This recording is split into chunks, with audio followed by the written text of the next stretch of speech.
Taksim সাহেবের ব্যাপারে আর Taksim খানের ব্যাপারে, আরেকটা হচ্ছে যে তাকে ঘিরে যে একটা দুর্নীতির চক্র আছে তাদের ব্যাপারেও কোনো ব্যবস্থা নেওয়া হবে কিনা। This is very important question.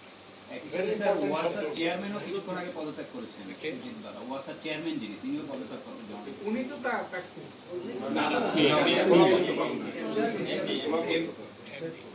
MD তো দিয়েছেন কিছুক্ষণ আগেই যে যিনি চেয়ারম্যান ছিলেন তিনিও পদত্যাগ করতে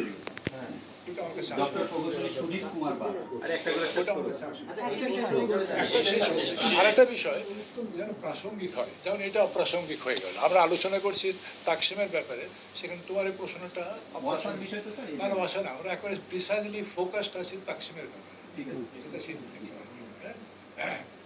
ও তাকসিমের ব্যাপারে যে তার কন্ট্রাক্ট ছিল, যেটা তোমরা সবাই জানো। ইনফ্যাক্ট আমার তো চেনার কথা না, জানারও কথা না।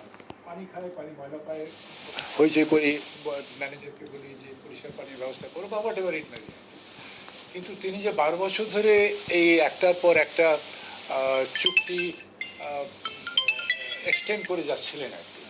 তো এই তথ্যগুলো, তার ছবিসহ তার বিভিন্ন দুর্নীতির চিত্র, এই ফোর্থ স্টেট তোমরাই দিয়েছো ফ্রম টাইম টু টাইম। তার চেহারাও খুব পরিচিত হয়ে গেছে মানুষের কাছে, আম জনতার কাছে। চায়ের দোকানে বসে যে কাগজ দেখে সেও জিজ্ঞেস করে যে কি হলো, এটা কী রে বাবা, ইত্যাদি ইত্যাদি। তো সেখানে সিদ্ধান্ত হয়েছে অলরেডি যে তাকে কন্ট্রাক্ট যেটা আছে সেই কন্ট্রাক্টটা টার্মিনেট করা হবে। তো অ্যাকর্ডিংলি সেই কন্ট্রাক্ট বেশি চুক্তি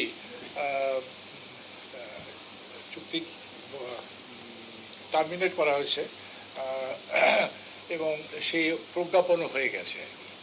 তো এটা হচ্ছে লেটেস্ট খবর তাকসিমের ব্যাপারে। এখানে যেটা সম্পূরক প্রশ্ন আসলো, তোমার নাম কি বাবা? জুয়েল। কোনটাতে আসো? DBC news. ও আচ্ছা, এইটা ডিবিসি নিউজে।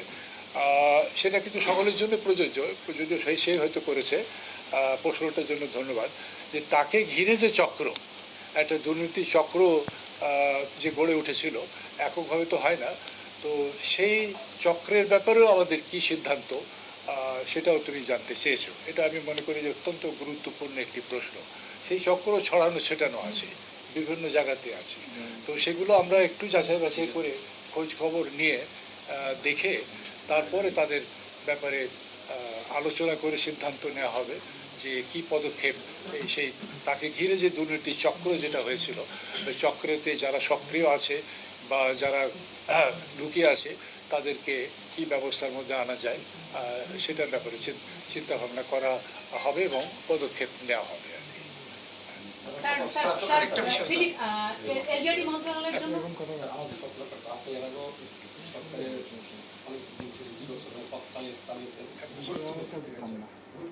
আমরা যদি আইন অনুযায়ী কাজ করি তাহলে কিন্তু দুর্নীতি অটোমেটিক্যালি থাকবে না।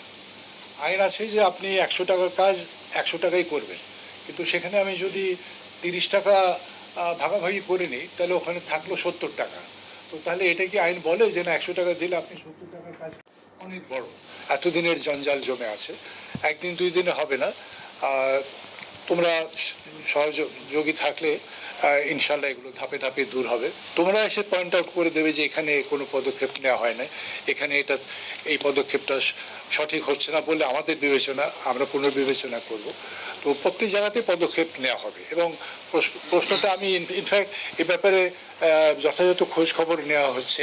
অর্থাৎ যে কোন কাজের বাজেট কত দূর অগ্রসর হয়েছে, ফিল্ডে কতটুকু কাজ হয়েছে। তারপর একটু বলে রাখি যে পাবলিক প্রকিউরমেন্ট হচ্ছে একটা জায়গা যেখানে দুর্নীতি হয় আর কি, পাবলিক প্রকিউরমেন্ট অ্যাক্ট এবং প্রকিউরমেন্ট রুল অনুযায়ী। তো তুমি তো জানি আমি পেশাজীবী আইনজীবী হিসাবে আছি এবং একটু খোঁজ নিয়ে দেখবে যে আমার এরিয়া অফ প্র্যাকটিস হচ্ছে আমি পাবলিক প্রকিউরমেন্ট নিয়ে বহু উন্নতির জন্য যে মামলা মোকদ্দমা করেছি, যেখানেই আমরা পেয়েছি যে ব্যত্যয় হচ্ছে তখনই আমরা হাইকোর্টে দৌড়ে এসেছি, রিলিফও পেয়েছি। সিপিটিভে গেছি, সেখানে অনেক সময় রিলিফ পেয়েছি, অনেক সময় পায় না, তখন আমরা আবার হাইকোর্টে এসে রিলিফ পেয়েছি। অর্থাৎ ভিন্নভাবে কিন্তু বলতে পারো যে আমরা দুর্নীতির বিরুদ্ধে আমাদের আইনজীবীরা লড়াই করে যাচ্ছেন। কিন্তু সেটা ঢাকঢোল পেটানোর বিষয় না, যেটা একেবারে আইনের মধ্যে আসে, এটা রসপসহীন বলে মনে হয়, কিন্তু এটা আমরা করে যাচ্ছি। তো যেহেতু এই ব্যাপারে আমার অভিজ্ঞতা একটা আছে, আমি প্রত্যেক দিনই যখনই আমার কাছে ফাইল নিয়ে আসি, বিশেষ করে প্রজেক্ট রিলেটেড, প্রজেক্ট একটা হচ্ছে যেখানে তোমার অপচয়ের একটা জায়গা, দুর্নীতির একটা জায়গা, অভিযোগ আছে আর কি। তো আমি সেই জন্য প্রত্যেকটি প্রজেক্ট বলেছি যে এসে কেউ যদি এসে বলেন যে স্যার সব ঠিক আছে আপনি সই করে দেন, আমি সই করি না। চিফ ইলেকশন কমিশনার আউয়াল সাহেবের উনি একটা বই লিখেছেন, ওই যখন উনি ওনার কর্মজীবন সম্পর্কে। ডেঙ্গুর বিষয়টা বলে দিই, ডেঙ্গুর প্রোগ্রাম চলমানই আছে, কিন্তু মাঝখানে যেহেতু একটা গ্যাপ, এখনো পর্যন্ত সেই গ্যাপ অনেক জায়গাতে মেয়র তারা নেই, বিশেষ করে আমি ঢাকা সিটির উপরে সবাইকে নিয়ে আবার বসে যে এখানে যাতে তিনটে বিষয় দরকার। একটা হচ্ছে যে এখানে আরও গতি সঞ্চার করা, তারপরে এখানে নতুন আমরা আর কি অ্যাড করতে পারি যেটাতে এই গতি সঞ্চার হবে, ইফেক্টিভ হবে। খালি গতি হলো কিন্তু আমি কোনো রেজাল্ট পেলাম না তা নয়, রেজাল্ট ওরিয়েন্টেড গতি সঞ্চার করা যায়।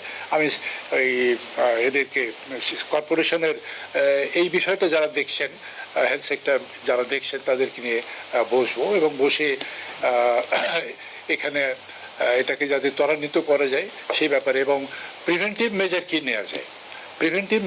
নেওয়া যায়, সেটা ব্যাপারে। সেখানে আবার কিন্তু তোমাদের একটা বিশাল অবদান আছে।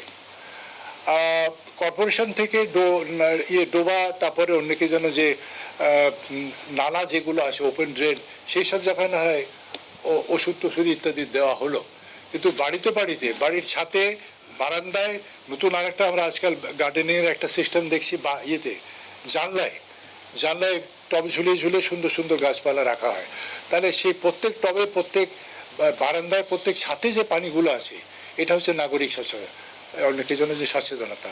তো এইটা গ্রো করার জন্য শুধু টেলিভিশনে মাঝে মাঝে বললে, টেলিভিশন না, সেখানে ওই ইলেকট্রনিক মিডিয়া এবং প্রিন্ট মিডিয়া, তোমাদের অবদান অনেক বেশি। এই যে নাগরিক সচেতনতা তৈরি করার ব্যাপারে তোমাদের সহযোগিতা চাই, তাহলে কিন্তু আমার প্রিভেন্টিভ মেজার একটা তো যদি জোরালো হয়, শক্তিশালী হয়, তাহলে অনেকের জন্য যে এন্ড রেজাল্ট, যারা অসুস্থ হচ্ছেন তাদের চিকিৎসাটাও সীমিত হয়ে আসবে। আর এখানে আমাদের একটা লিয়াজও থাকতে হবে, খুব ক্লোজ কোঅর্ডিনেশন থাকতে হবে হেলথ সেক্টরের সঙ্গে, যে সেখানে তারা ওয়েল ইকুইপড কিনা। মাঝে হয়তো স্লথ হয়ে পড়েছিল, যেহেতু ডেঙ্গু ওই পর্যায়ে নেই, স্লথ হয়ে যায় কিনা, যেন সেই ভয়াবহ পরিস্থিতি আমাদের ফেস না করতে হয়। ওই কোভিডের সময় যেরকম আস্ফালন আমরা শুনেছিলাম যে সব ঠিক আছে, আমার কাছে 50 কোটি কোনো একটা মাথা ধরার ট্যাবলেট আছে, সেটা দিয়ে আমি কোভিড মোকাবিলা করতে চেয়েছি। তো সেই অবস্থা যাতে না হয়